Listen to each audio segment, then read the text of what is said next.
Et dans l'actualité des idées aujourd'hui, jeune femme, la liberté mal vue. On en parle avec notre invitée, l'historienne Véronique Blanchard, responsable du centre Enfants en justice de l'École nationale de protection judiciaire de la jeunesse, auteure de Vagabonde, voleuse, vicieuse aux éditions François Bourin. Une étude de cas qui va de la libération à la libération sexuelle, des portraits d'adolescentes qui avaient soif de liberté et que la justice a catalogué mauvaise fille, fille perdue ou débauchée. C'est à cette construction sociale que s'intéresse l'historienne et donc à la place de la norme dans nos sociétés et au prix à payer pour ceux ou celles surtout qui s'en éloignent. Bonjour à vous, Véronique Blanchard. Bonjour. Merci d'être avec nous. À vos côtés, Aurélie Marciro du Nouveau Magazine Littéraire, qui derrière cette couverture, cette une consacrée à Albert Camus, La révolte et la justice, a recensé votre essai, votre livre, Véronique Blanchard, dans son numéro de décembre, sous le titre Le calvaire des filles. Bonjour Aurélie. Bonjour Olivia. Pourquoi ce calvaire des filles ? C'est qu'elles ont vécu, et à travers ce mot calvaire, vous l'indiquez, une épreuve longue et douloureuse.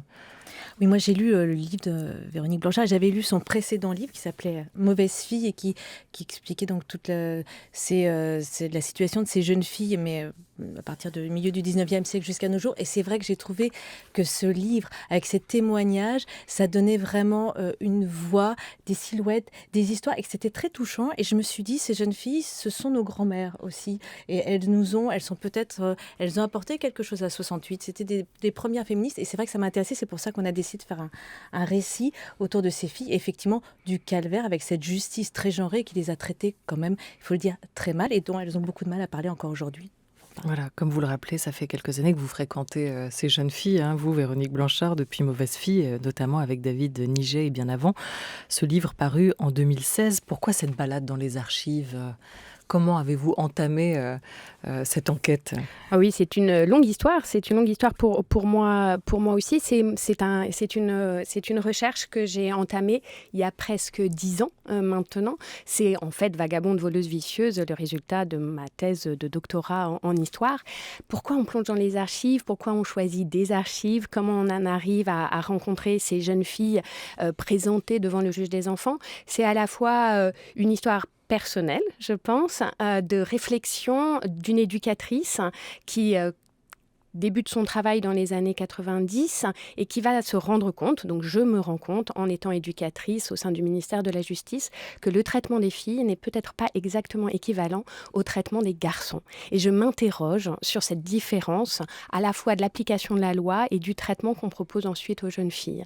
De ce départ, de cette analyse, de cette réflexion, de ce questionnement, comme j'ai un parcours d'historienne, et je vais réfléchir à essayer de voir si dans les archives et dans l'histoire, on peut comprendre cette différence de traitement entre les filles et les garçons présentés devant les tribunaux pour enfants. Et c'est comme ça que je découvre cette merveille que sont les dossiers individuels de la justice des enfants et qui sont conservés merveilleusement dans les archives départementales, en particulier celles de Paris. Alors la différence, elle est quand même déjà aussi dans les statistiques, parce que beaucoup moins de femmes ou de jeunes filles comparaissent déjà devant le tribunal de la Seine à Paris à cette époque-là.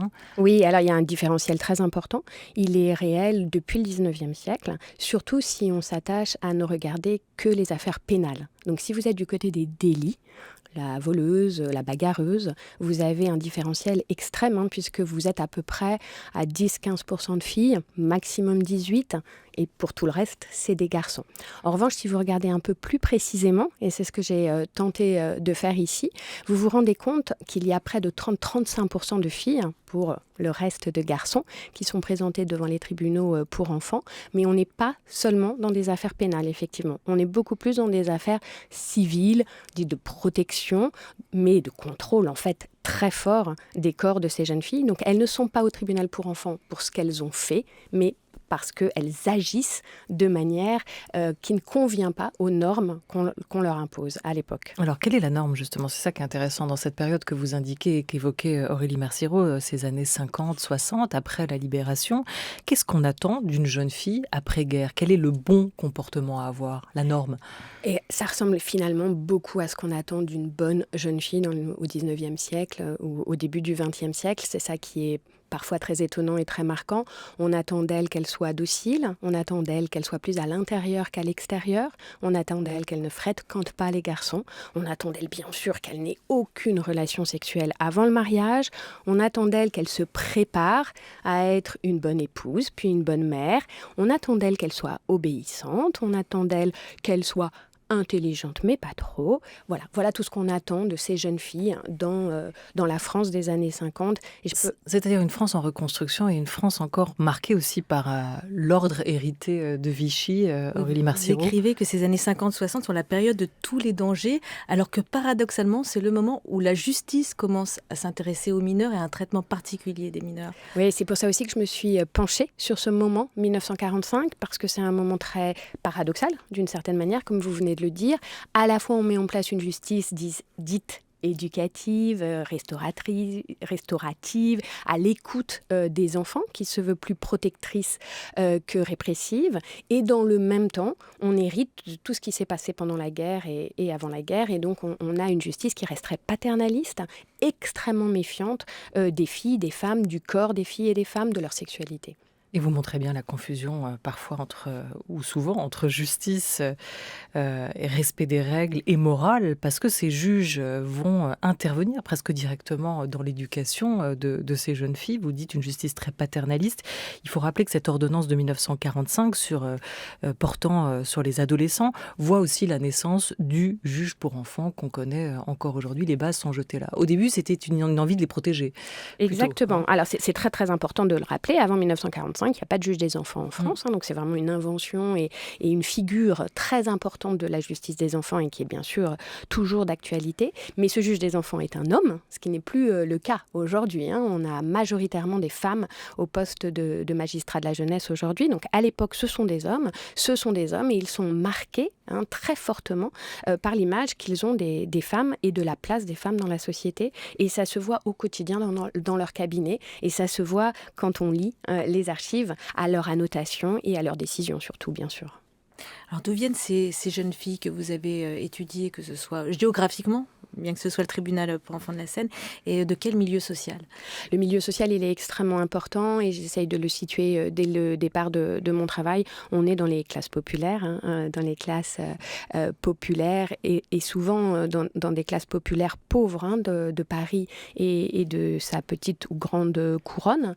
Et c'est très important de l'avoir en tête parce qu'on peut parler aussi d'une justice de classe et les questions qui se posent pour les jeunes filles des milieux plus bourgeois ne se posent pas exactement de la même manière et dans les mêmes instances. Le contrôle est fort, mais il se fait beaucoup plus par la famille que par la régulation judiciaire.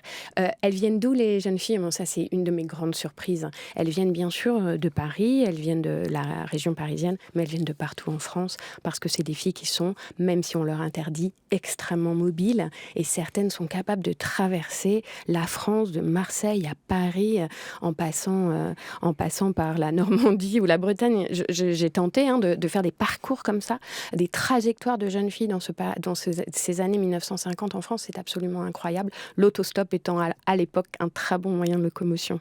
Mais des portraits qui sont rarement, voire jamais, misérabilistes. Parce que ce que vous montrez bien aussi, c'est qu'il y a une soif de liberté pour ces jeunes filles. On est dans le Paris des taudis, des meublés, des garnis. On est effectivement avec des jeunes filles qui vivent dans 7, 8, 9, 10 mètres carrés, dans des espaces insalubres et tout petits. Alors elles vont traîner dans la rue, dans les rues, comme les garçons. Dans ce Paris de l'après-guerre, vous l'écrivez, les jeunes occupent à la fois la rue, les jardins, les bancs, mais aussi les cinémas, les bals, les cafés. Ces espaces qui ne seront pas investis de la même manière peut-être par les uns et par les autres, ou par les unes et par les autres. Il y a aussi ce témoignage d'Albertine Sarrazin qui raconte « J'arpentais le boulmiche avec des tas d'existentialistes, de surréalistes, de matérialistes et d'existentialistes ». On voit qu'il peut aussi y avoir quelque chose de joyeux dans cette libération, en tout cas une tentative de sortir de l'enceinte clos des foyers et des maisons et des rôles dans lesquels les femmes étaient attachée. Oui, bien sûr. Je suis contente que vous l'ayez lu, vu. C'est très, très important pour moi de rappeler que, bien sûr, ces jeunes filles ont beaucoup souffert, hein, qu'elles ont traversé des épreuves, à la fois familiales, institutionnelles, personnelles, mais qu'elles ont une force de vie, une force vitale absolument extraordinaire. Et je suis heureuse que vous citiez Albertine Sarrazin, parce qu'elle a aidé à l'écriture de ce livre. Elle était là tout le temps avec moi. Et Albertine Sarrazin avait beaucoup d'humour. Et je pense que beaucoup de ces jeunes filles qu'on entend dans mon livre ont beaucoup d'humour. Et c'est aussi quelque chose d'extrêmement important que d'avoir de l'humour quand on a traversé les épreuves qu'elles ont à traverser. Est-ce qu'on peut raconter l'histoire peut-être d'Albertine Sarrazin pour aussi entrer un peu dans la vie de ces jeunes filles? Bien sûr, parce qu'Albertine, c'est terriblement une mauvaise fille. Elle en est très fière. C'est aussi ça qui est formidable chez Albertine Sarrazin. Donc Albertine Sarrazin, c'est une jeune fille qui est adoptée par des parents assez âgés, dont le père est militaire. Les relations avec ses parents adoptifs sont très compliquées. Elle va être très vite considérée comme une jeune fille passage. Elle va être placée par ses parents, donc comme dans mon livre et dans les archives, au Bon Pasteur, à Marseille. Elle va supporter assez mal cette claustration. Et puis, elle est très brillante, elle va passer son bac. Et en allant aux épreuves du bac, c'est rare dans les Bons Pasteurs, elle va s'échapper.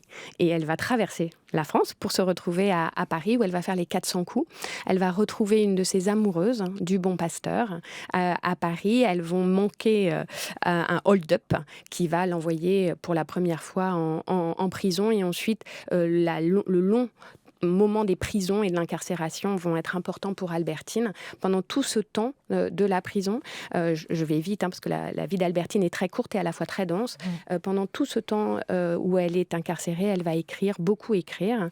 Et puis elle va sortir de prison. Elle va avoir entre-temps rencontré l'homme de sa vie qui s'appelle Julien. Et elle va décider de lancer à la mer son premier manuscrit. Pauvert va lire son livre et va tomber complètement en admiration devant cette écriture. Ça va être publié et ça va être un succès incroyable. Ça s'appelle L'Astragale. Elle aura le temps d'en écrire 2 autres, puis elle mourra à pas de 30 ans. Elle n'aura pas 30 ans. En 67 Oui, sur une table d'opération avec une mauvaise anesthésie. Voilà, et 2 ans avant, elle témoignait. Écoutez cette archive, Ina. Ah, superbe. Qu'est-ce que la société pour vous ? La société, c'est une chose que j'ai acceptée parce que je ne pouvais pas faire autrement. Et à laquelle je sais bien que je ne serai jamais tout à fait intégrée, sinon en apparence. Enfin, je l'accepte parce que j'ai plus le choix. Et vous ne serez pas intégré par la faute des membres de cette société ou par votre propre faute ? Non, ni par leur faute, ni par la mienne, mais parce qu'il y a quand même un tas de choses qui marquent, qui ne peuvent pas s'effacer, tout au moins aux yeux de cette société. Est-ce que la haine est un sentiment que vous connaissez ?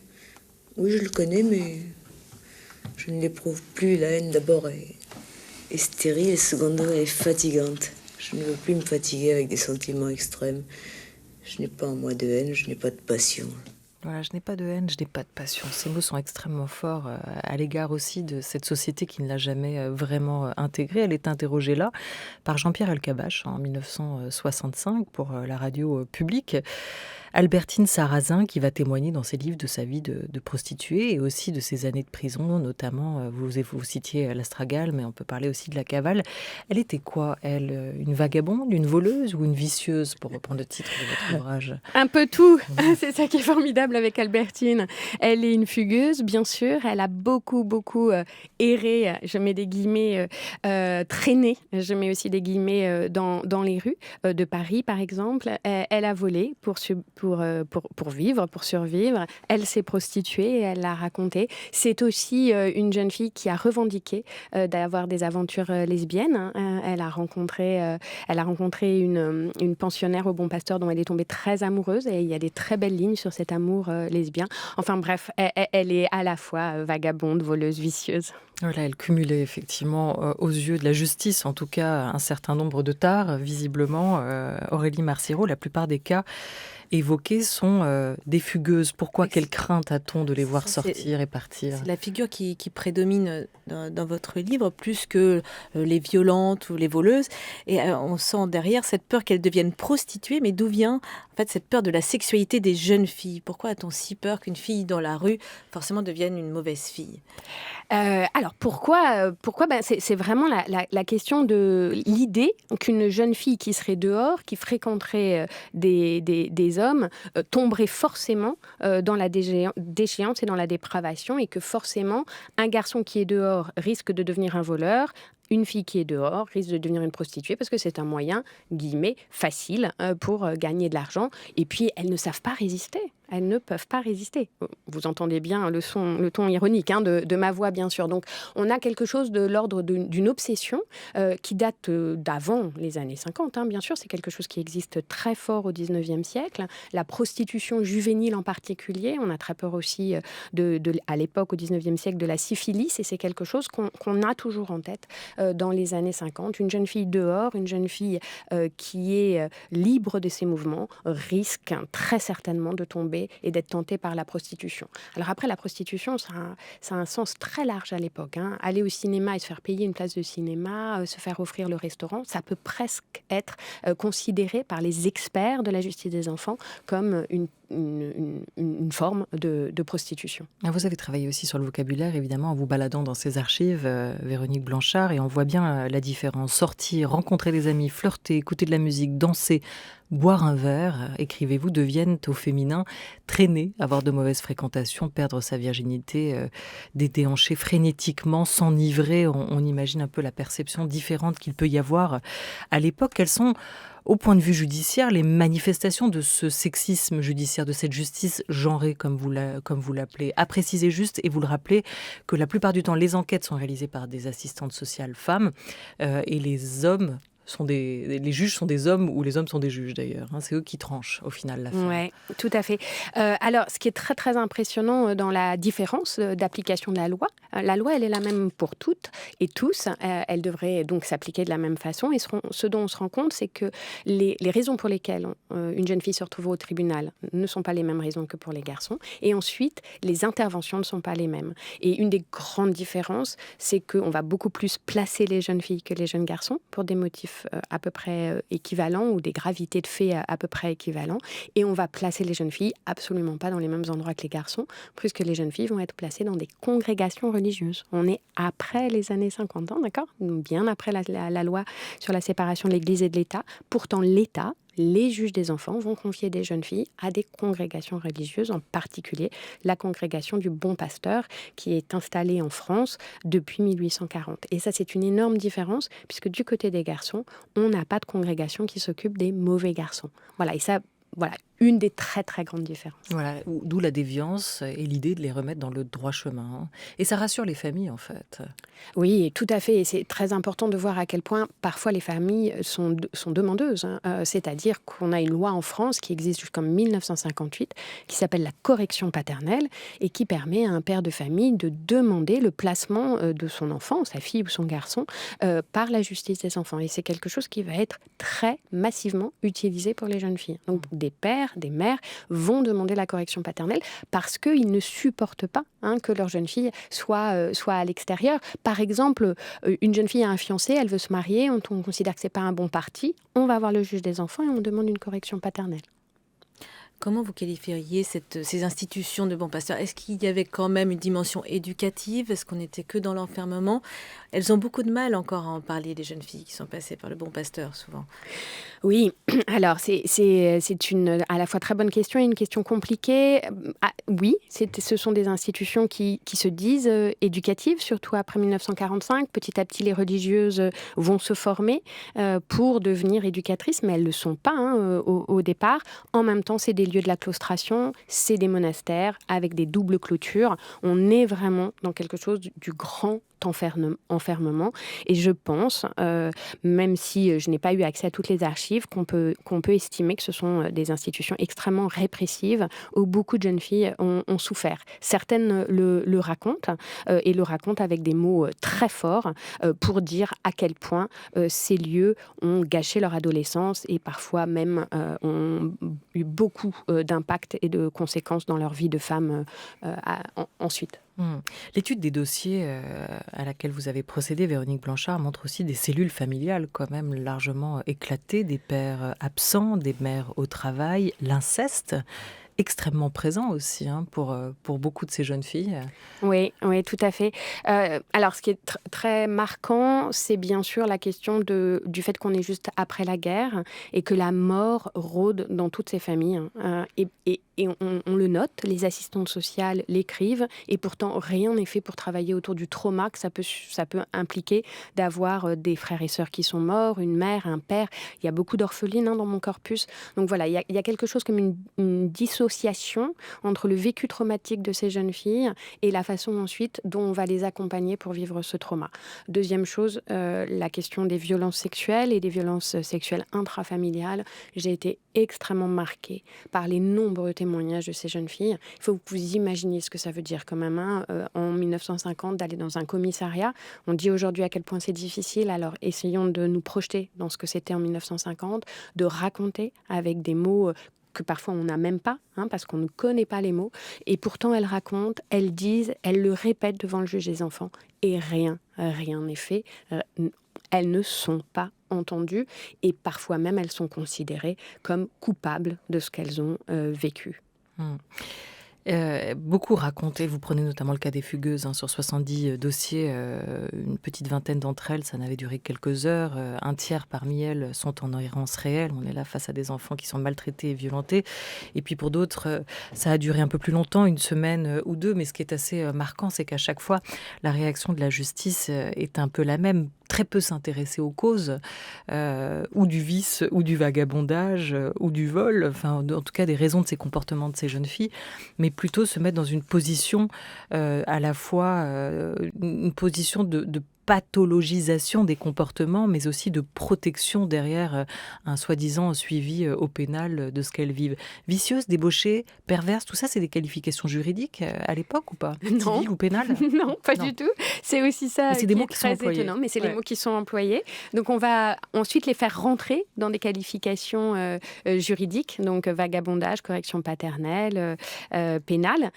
Mais la raison première pour lesquelles on les place, on les ausculte, on les examine, c'est des questions de moralité et ça n'existe absolument pas dans les textes juridiques. Aurélie Marciro. Mais les comportements comme la violence ou alors la sexualité sont biologisés à l'extrême, notamment par les psys, mais également par les juges. Alors qu'en reste-t-il aujourd'hui finalement, selon vous?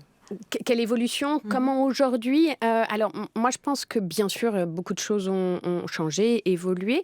Mais quand vous travaillez avec les sociologues, je pourrais citer Stéphanie Ruby, Colline Cardy, elles ont écrit, toutes les deux, autour de la question des violences au féminin aujourd'hui. On se rend compte que l'invisibilisation est toujours là et qu'on ne considère pas la violence au féminin exactement de la même manière que la violence au masculin. C'est forcément biologique. C'est très souvent ramené à la biologie et à la folie. C'est ce que je montre par exemple très bien avec les deux exemples de Fernande et Marguerite. Elles sont extrêmement violentes, mais on ne prend pas cette violence comme on prendrait la violence au masculin et on les envoie à l'hôpital psy s'inédier parce qu'elles sont considérées comme hystériques et c'est encore des mots qu'on utilise au milieu du XXe siècle. Alors aujourd'hui, le mot d'hystérique a certainement disparu du vocabulaire de la majorité des travailleurs sociaux. Mais si vous travaillez avec des éducateurs et des éducatrices aujourd'hui, vous vous rendez compte que d'une certaine manière, la violence des filles est beaucoup plus insupportable que la violence des garçons et elle est considérée souvent beaucoup plus d'un point de vue somatique que d'un point de vue ordinaire. Il est 13h19 sur France Culture, presque 13h20 en compagnie de l'historienne Véronique Blanchard à l'occasion de la parution de son ouvrage essai historique Vagabonde, voleuse, vicieuse aux éditions François Bourin sur cette adolescence post-libération en France et la manière dont la justice traitait ces jeunes filles jugées mauvaises, perdues ou débauchées.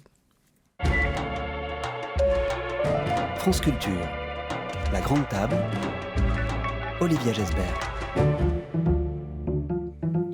On va aller un tout petit peu plus loin, un tout petit peu après dans le temps, puisque vous vous intéressez surtout, Véronique Blanchard, aux années 50-60 et retrouvez un procès phare important qui s'est tenu le 8 novembre 1972, le procès dit de Bobigny.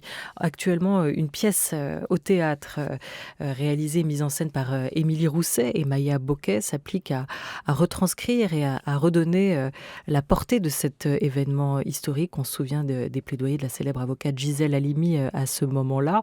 Il y était question d'un avortement suite à un viol d'une jeune fille. On va écouter à ce moment-là les mots, le plaidoyer de Claude Servan-Schreiber, joué donc ici. Écoutez ce qu'elle disait. Quand on dit justice de classe, on pense qu'il y a des femmes qui sont condamnées et d'autres qui ne le sont pas. Eh bien, c'est pas qu'elles sont condamnées et d'autres qui ne le sont pas, parce que certaines femmes, elles n'arrivaient jamais devant les tribunaux. C'est en ça que c'était une justice de classe. Ça, il faut bien le comprendre, hein.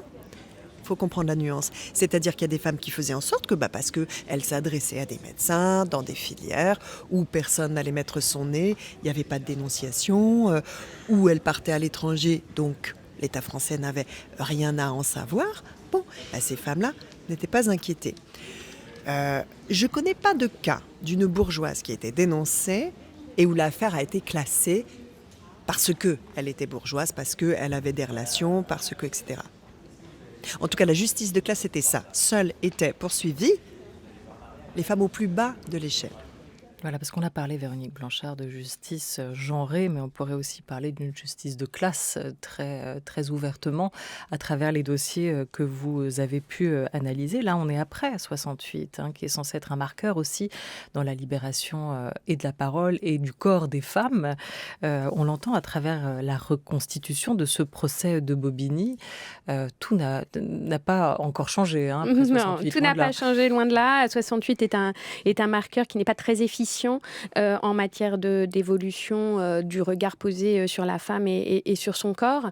L'extrait qu'on vient d'entendre, ça me permet de rebondir aussi sur ce qu'on a dit tout à l'heure de Mauvaise fille. Donc, mon travail aujourd'hui dans Vagabonde voleuse vicieuse, c'est la poursuite d'un travail et d'une réflexion et de ce livre qu'on a appelé Mauvaise fille. Et c'est intéressant que vous passiez cet extrait parce qu'on va lancer là dans 2 jours, vendredi, un web documentaire sur les mauvaises filles. Et un des portraits auxquels on s'attache, c'est le portrait d'Elisabeth, qui ressemble beaucoup au portrait de Marie-Claire, pour essayer de montrer comment encore dans les années 70, même après la loi Simone Veil, la question de l'avortement reste une question extrêmement délicate en France. Donc oui, bien sûr. Marie-Claire Chevalier et de sa mère qui était donc au cœur de ce procès de Bobigny. Donc je précise juste que cette reconstitution, c'est une pièce de théâtre, une fiction, est à voir au Théâtre de Rungis le 30 novembre ou encore au Théâtre de Chelles le 1er février 2020. C'est une pièce qui va continuer à tourner et je vous invite à aller la voir. Oui, formidable. Et moi, je vous invite à aller voir sur le site mauvaisefille.fr pour voir effectivement, puisque là, on est du 19e au 21e siècle, et pour voir à quel point ce qu'on peut dire dans les années 50 permet de comprendre ce qu'on vit encore aujourd'hui. Voilà, donc c'est une conquête de l'autonomie pour ces femmes qui va mettre du temps et qui va avancer par étapes. Les normes vont demeurer longtemps. Vous insistez quand même beaucoup sur leur prise de risque, sur cette indépendance qu'elles revendiquaient aussi, ces filles-là, ces mauvaises filles.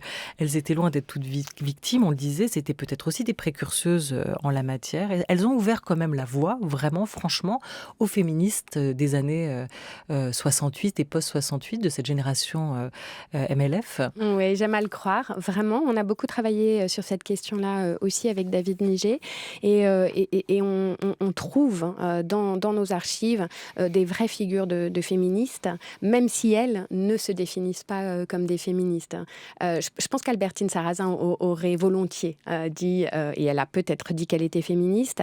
Les jeunes filles de mes archives, je ne les ai pas rencontrées, mais je crois vraiment qu'elles avaient une force et une soif de liberté et d'égalité qui ont permis ensuite à leurs filles et à leurs petites filles d'être celles que nous sommes aujourd'hui. Vous diriez qu'aujourd'hui, les jeunes filles subissent peut-être encore quand même les effets de cette mauvaise réputation ? Ah oui, je crois que après ce qui vient de se passer ce week-end et tous les événements qu'on vit de manière médiatique autour de MeToo montrent à quel point l'ordre patriarcal, la violence faite aux femmes, reste d'une certaine manière un impensé social. Oui, je le crois très fort. Et alors ce week-end, c'était un grand rassemblement qui a eu lieu notamment à Paris contre les violences conjugales et un Grenelle qui doit apporter des solutions aujourd'hui. Écoutons la voix de la secrétaire d'État chargée de l'égalité entre les femmes et les hommes et de la lutte contre les discriminations, Marlène Schiappa. Je crois en tout cas que nous sommes à un tournant historique puisque les femmes ont essayé de parler pendant des années mais la société les a assez peu écoutées. Donc finalement on est dans un mouvement de libération de la parole mais surtout je dirais de libération de l'écoute de ces femmes. Tout ce qui minimise, tout ce qui banalise, tout ce qui excuse, relativise les violences sexuelles, le harcèlement sexuel, les viols, contribue à ce sentiment de honte qu'éprouvent les femmes victimes et contribue au fait qu'elles ne parlent que très peu, qu'elles ne parlaient que très peu jusqu'à présent en tout cas, de ces violences sexuelles qu'elles avaient subies. Voilà, ça c'était Marlène Schiappa après MeToo, quand on commençait vraiment à se rendre compte que la parole nécessitait d'être libérée. Vous montrez, vous, dans votre enquête, comment les violences sexuelles, en particulier incestueuses, sont extrêmement minorées, voire ignorées par l'institution. Pourquoi ce déni face à la parole des jeunes filles qui, elles, racontent pourtant? Je pense qu'il y a une impossibilité à penser la question de la sexualité des filles et des garçons de manière équilibrée. C'est-à-dire que d'une certaine manière, tout est sur la responsabilité des jeunes filles. Elles doivent résister à la libido des garçons. C'est-à-dire que tout est fait, à la fois dans l'éducation et ensuite dans l'accompagnement de ces jeunes filles, que ce soit au sein de leur famille ou au sein des institutions, pour qu'elles comprennent qu'elles doivent résister aux assauts masculins. Et si elles ne résistent pas, elles sont fautives. Donc il y a vraiment quelque chose là de très historique, de très ancien, et qui est encore une bataille que nous avons à mener. J'ai organisé, dans le cadre de l'École nationale de la protection judiciaire de la jeunesse, une exposition qui s'appelait « Mauvaise fille ». J'ai reçu beaucoup d'éducateurs et d'éducatrices, et j'étais 20 ans, 25 ans, et j'étais extrêmement stupéfaite de voir que la question du viol n'est toujours pas quelque chose de totalement intégré par les jeunes gens. Mais vous avez vu la longueur de sa jupe, mais vous avez vu comment elle provoque. Donc il y a quelque chose vraiment de l'ordre de l'éducation qu'il faut continuer encore à travailler. Voilà, hier, malaise et inquiétude des autorités devant la sexualité libre ou abusée d'ailleurs, parfois des jeunes filles. Aujourd'hui, des victimes qui ont le sentiment que leur parole n'est pas entendue, pas prise au sérieux. Aurélie Marciro, une dernière question. Je sais qu'il y a un cas qui vous tient particulièrement à cœur, qui est celui de Camille, avec cette mère qui, elle, comprend tous les enjeux à venir pour sa fille qui a subi des abus. Oui, Camille, elle a 11 ans. Elle a 11 ans, elle est abusée par son voisin. Elle est en mesure de le dire parce que sa mère aide à le dire. Et ça ne va absolument pas rentrer en compte dans la prise en charge que la justice des enfants va proposer à Camille. On va considérer que c'est une mauvaise mère, qu'elle est obsédée par la sexualité puisqu'elle ne fait que de parler des attouchements subis par son enfant. Et on va placer Camille au bon pasteur pour la préserver. Merci beaucoup à vous, Véronique Blanchard. Je voulais juste signaler, parce que c'est ça qui est aussi intéressant dans cette enquête, c'est la manière dont vous vous appuyez sur le passé. Vous vous tournez vers le passé pour éclairer votre pratique aujourd'hui. Et vous le dites, comment comprendre les évolutions de mon métier sans questionner le passé? C'est aussi un questionnement interne à l'institution que vous essayez de provoquer à travers ces enquêtes et cette réflexion. Oui, tout à fait. Je suis tout à fait entendue par l'institution qui réfléchit de manière très, très forte à ces questions et qui offre des temps de formation spécialisés autour de la question du genre et de la prise en charge spécifique ou pas des jeunes filles aujourd'hui et maintenant. Merci beaucoup Véronique Blanchard. Vagabonde, voleuse, vicieuse, adolescente sous contrôle de la libération à la libération sexuelle. Votre essai enquête historique apparu aux éditions François Bourin. Un grand merci à vous Aurélie Marciro. Je rappelle que le nouveau numéro du nouveau magazine littéraire sort en kiosque là, début décembre avec Camus en une. Il est déjà en kiosque et c'est Camus qui fait donc l'objet de la couverture et du dossier central de ce nouveau numéro. Un grand merci à toute l'équipe de la Grande Table, à Jean-Christophe Brianchon avec Laura Dutèche-Pérez, à Oriane Delacroix avec Henri Leblanc. Merci beaucoup à François Brius et à Sophie Marty. À la réalisation aujourd'hui, c'était Clément Nouguier avec Jordan Fuentes. Très bel après-midi à tous sur France Culture.